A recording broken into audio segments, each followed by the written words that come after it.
com mais um capítulo da tensão comercial provocada pelo presidente dos Estados Unidos. Donald Trump disse que está pronto para anunciar o que chama de tarifas recíprocas a países que taxam a entrada de produtos americanos na mesma proporção. A ação ganhou até o nome Liberation Day, ou Dia da Libertação. A guerra comercial provocada pelo presidente americano avança contra o mundo com a imposição de cobranças de taxas sobre os produtos que entram nos Estados Unidos. A promessa é que a medida atinja países de todos os continentes que exportam para os Estados Unidos.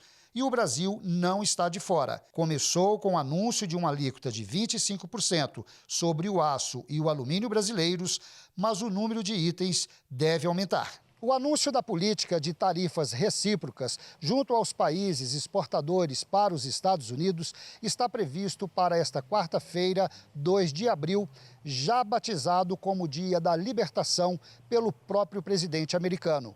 A medida tende a aumentar as tensões comerciais em todo o mundo. Essa medida praticamente das contrapartidas dos outros países dar a resposta, a minha preocupação maior é justamente na questão da formação dos blocos. Nós vimos agora a questão da China, Japão e Coreia, como pode ter o bloco europeu pode se unificar numa taxação muito maior para os produtos americanos. A própria América do Sul, através do Mercosul, também pode se unir nesse sentido, e com isso os Estados Unidos pode ter um efeito colateral muito maior. E quem tende a perder é a economia mundial, que acaba tendo um processo de não crescimento, porque uma vez que os produtos acabam ficando mais caros, automaticamente você deixa de produzir ou deixa de exportar. Segundo Trump, entre 10 e 15 países serão imediatamente afetados, mas diz também que não há limites para esse número crescer. Diante do anúncio, as bolsas pelo mundo despencaram. O governo brasileiro ainda adota um tom de cautela. O presidente Lula defende a negociação, mas critica a postura de Trump. Antes de fazer a briga da reciprocidade ou de fazer a briga no OMC, a gente quer gastar todas as palavras que estão no nosso dicionário para fazer um livre comércio com os Estados Unidos. É importante lembrar que o discurso que eles estão fazendo agora nos Estados Unidos é totalmente antagônico ao discurso que eles fizeram dos anos 1980 aos anos 2022. Totalmente antagônico. Os Estados Unidos passou quase 40 anos pregando o livre comércio, pregando a globalização, o livre comércio. E de repente, encontra-se um presidente que ganha as eleições dizendo América para os americanos, que é um direito dele. Da mesma forma que eu defendo o Brasil para os brasileiros. Nós achamos que uma boa parceria entre os países é muito importante. E é com muita tristeza que eu vejo os Estados Unidos, fazer com que o Trump pareça o xerife do mundo. Ele não foi eleito para isso. Ele foi eleito para governar os Estados Unidos. Eu acho que todos os países vão ter reações que melhor condizerem com a necessidade de cada país.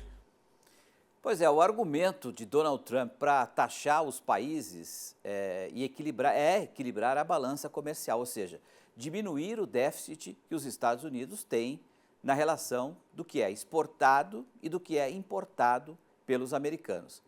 Aqui nós temos os 10 países, ou, no caso, blocos, no caso da União Europeia, que tem o maior déficit comercial com os Estados Unidos, ou superávit, no caso, que estão aí na mira do Donald Trump. Pela ordem: China, União Europeia, México, Vietnã, Taiwan, Japão, Canadá, Coreia do Sul, Índia e a Tailândia. Mas e o Brasil? Qual é a relação comercial com os Estados Unidos? Pois é, os Estados Unidos têm superávit em relação ao Brasil. Em 2024, por exemplo, nós exportamos 40,3 bilhões de dólares e importamos 40,6 bilhões de dólares, ou seja, um superávit para os Estados Unidos de 300 milhões de dólares. Além disso, desde 2009, o Brasil tem déficit na relação comercial com os Estados Unidos. E eles, os Estados Unidos, são o segundo maior parceiro comercial do Brasil. Mas será que tudo isso será suficiente para convencer o Donald Trump a não taxar o Brasil mais, Vamos consultar o Miguel Daoud para responder essa pergunta, porque o aço e o alumínio já foram taxados 25%. Tem a questão do etanol, né, que pode entrar nessa lista. O Brasil mandou já para lá, Daoud, missões diplomáticas para tentar chegar a um acordo, mas todas elas sem sucesso. Qual é a sua expectativa em relação à quarta-feira agora, né, desse tal Liberation Day, e como é que o Brasil deve se comportar? Boa noite, Daoud. Boa noite, Petri. Boa noite a todos. Pois é, Petri, é um assunto bastante interessante e complicado que poucos entendem, né, a posição dos Estados Unidos. O Brasil, em relação aos Estados Unidos, como você bem colocou, ele tem déficit.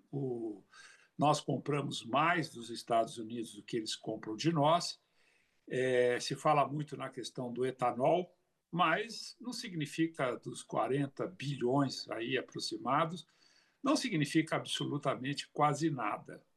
A tarifa média do Brasil não é tão exagerada como outros países.